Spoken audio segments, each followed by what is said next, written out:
Hi guys, ഞാനൊന്ന് പെട്ടെന്ന് പുറത്ത് പോയായിരുന്നു. സോ അതുകൊണ്ട് എനിക്ക് ഗെറ്റ് റെഡി വിത്ത് മീ ഒന്നും എടുക്കാൻ പറ്റിയിട്ടുണ്ടായിരുന്നില്ല. So and ready with me എടുത്താലോ? സോ ഞാനിപ്പോൾ പുറത്ത് പോയത് മെയിനായിട്ട് എൻ്റെ ആധാർ ഒന്ന് അപ്ഡേറ്റ് ചെയ്യണം. അതിന് വേണ്ടി അക്ഷയ സെൻറ്ററിലാണ് പോയിട്ടുണ്ടായിരുന്നത്. അക്ഷയ സെൻറ്ററിൽ പോയത് ഇപ്പം ഞാൻ ഫോർത്ത് ഇയർ കംപ്ലീറ്റ് ആയില്ലേ. സോ ആധാറൊക്കെ അപ്ഡേറ്റ് ചെയ്യണം. അപ്ഡേറ്റ് ചെയ്യാൻ വേണ്ടിയിട്ട് അക്ഷയ സെൻറ്ററിൽ പോയതാണ്. സോ നഴ്സിംഗ് പഠിച്ച് കഴിയാറായവരെല്ലാവരും പോയി നിങ്ങളുടെ ആധാർ അപ്ഡേറ്റ് ചെയ്യണം കേട്ടോ. ഇത് ഞാനിപ്പം നാട്ടിൽ വന്നപ്പോഴത് അറിഞ്ഞു. അപ്പോൾ വെറുതെ ലാഗ് എടുപ്പിച്ചില്ല, പെട്ടെന്ന് തന്നെ പോയിച്ചു. കാരണം എന്താണെന്ന് വെച്ചാൽ നമ്മുടെ ഫോർത്ത് ഇയറിൽ നമ്മുടെ സർട്ടിഫിക്കറ്റ് വരുമ്പോൾ അതിൽ ആധാറിൽ ഫോട്ടോ ആയിരിക്കും ഉണ്ടായിരിക്കുക സർട്ടിഫിക്കറ്റിൽ. അപ്പം അത് പുതിയതായിരിക്കണം. ഇപ്പം എനിക്കൊന്ന് 6 months മുമ്പുള്ള ഫോട്ടോ ആയിരിക്കണം എന്ന് അങ്ങനെ എന്തോ ഉണ്ട്. സോ അതുകൊണ്ടാണ് ഞാൻ ചെയ്തിട്ട് ഇപ്പോൾ ഒരു 2 വർഷമായി അപ്ഡേറ്റ് ചെയ്തിട്ട്. അപ്പം നിങ്ങളും ലാഗാക്കി വെക്കരുത്. ആരെങ്കിലും ഒക്കെ അപ്ഡേറ്റ് ചെയ്യാനുള്ളവരുണ്ടെങ്കിൽ എത്രയും പെട്ടെന്ന് പോയി ചെയ്യുക. ടൈം എടുക്കും തോന്നുന്നു, എനിക്കൊന്ന് 1 week സംതിങ് എടുക്കും ആധാർ അപ്ഡേറ്റ് ആയി കിട്ടാൻ. എന്തോ അവർ പേപ്പർ തരും, ആ പേപ്പറുമായിട്ട് ചെന്നാൽ മതി. നമുക്ക് ആധാർ പെട്ടെന്ന് തന്നെ സൈറ്റിൽ നിന്ന് ഡൗൺലോഡ് ചെയ്തെടുക്കാം. 1 week ഓളം എടുക്കും.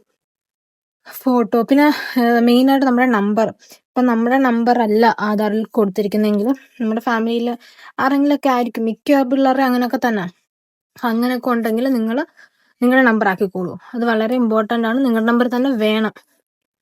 പിന്നെ വേറെ എന്തെങ്കിലും ഇൻഫർമേഷൻ, വേറെ പാൻ കാർഡ് എടുക്കാത്തവർ, ഇപ്പം ലോണൊക്കെ എടുക്കാത്തവരൊക്കെ പാൻ കാർഡ് എടുക്കാൻ ചാൻസ് കുറവാണ്. ലോണൊക്കെ ഉള്ളവരാണെങ്കിൽ ബാങ്കിൽ ആവശ്യങ്ങൾക്ക് വേണ്ടി പാൻ കാർഡ് ഓൾറെഡി എടുത്തിട്ടുണ്ടായിരുന്നു. സോ പാൻ കാർഡ് ഇല്ലാത്തവരുണ്ടെങ്കിൽ നിങ്ങൾ പെട്ടെന്ന് എടുക്കാം. ഓക്കെ. പിന്നെന്താണ്, ഞാൻ ഇതുവരെ ഓൺ വോയിസ് വീഡിയോസ് ഒന്നും ചെയ്തിട്ടില്ല. കൂടുതലും എൻ്റെ വോയിസ് വെച്ച് ഞാൻ വീഡിയോസ് ചെയ്തിട്ടുണ്ട്. കൂടുതലും സെൻഡാങ്കിൾ ആർട്ട്, പെയിന്റിങ്സ്, അങ്ങനത്തെ സംഭവങ്ങളൊക്കെ ചെയ്തിട്ട് എൻ്റെ വോയിസ് കൊടുക്കാറാണ് ഞാൻ പതിവ്. സോ ഇതിന്റെ സെക്കൻഡ് വീഡിയോ ആണ് ഓൺ വോയിസിൽ വരുന്നത്. ഞാൻ ആധാറിന്റെ ഫോട്ടോ എടുക്കാൻ പോകുമ്പോഴത്തേക്ക് അത്യാവശ്യം നിങ്ങൾ കുറച്ചും കൂടി ഒരുങ്ങി പോവുക. കാരണം ഓൾറെഡി അവിടുത്തെ ക്യാമറയിൽ നമ്മുടെ പിക്ക് അത്രയ്ക്ക് അടിപൊളി ആയിരിക്കത്തില്ല. നമുക്കറിയാലോ, മുമ്പത്തെ ആധാറിന്റെ പിക്സ് ഒക്കെ കണ്ടാൽ അറിയായിരിക്കും. ഞാൻ ഭയങ്കര പ്രതീക്ഷയിലൊക്കെ നല്ല പോലൊക്കെ ഒരുങ്ങിയിട്ടാണ് പോയിരുന്നത്. ഇനി ആധാർ വരും പറയും ഏത് അവസ്ഥയിലാണ് ഉള്ളതെന്ന്. സോ സർട്ടിഫിക്കറ്റിൽ പിക്ക് സെയിം പിക്ചർ തന്നെ വരുന്നതുകൊണ്ട് എനിക്കൊരു ചെറിയ ടെൻഷൻ ഇല്ലാതില്ല. സോ എന്തായാലും നോക്കാം. അപ്പം നഴ്സിംഗോട്ട് റിലേറ്റ് ചെയ്തിട്ടുള്ള ഒരു കുട്ടി ഇൻഫർമേഷനാണ് ഞാൻ നിങ്ങൾക്ക് തന്നത്. വേറെ എന്തെങ്കിലും ഇൻഫർമേഷൻസ് ഒക്കെ ഞാൻ അറിയണമെങ്കിൽ ഉറപ്പാണ് ഞാൻ നിങ്ങൾക്ക് ഷെയർ ചെയ്ത് തരാം. അതുപോലെ നഴ്സിംഗിന്റെ കൂടുതൽ ഇൻഫർമേഷൻസ് എന്തെങ്കിലും കാര്യങ്ങളൊക്കെ നിങ്ങൾക്ക് വേണം എന്നുണ്ടെങ്കിൽ നിങ്ങൾ കമന്റ് ചെയ്യുക. അപ്പം ഞാനത് അന്വേഷിച്ച് കണ്ടുപിടിച്ചിട്ട് നിങ്ങൾക്ക് പെട്ടെന്ന് എത്തിക്കാം. ഓക്കെ. അപ്പൊ നമുക്ക് ഈ ഡ്രസ്സ് ഒന്ന് ചേഞ്ച് ചെയ്തിട്ട് വരാം.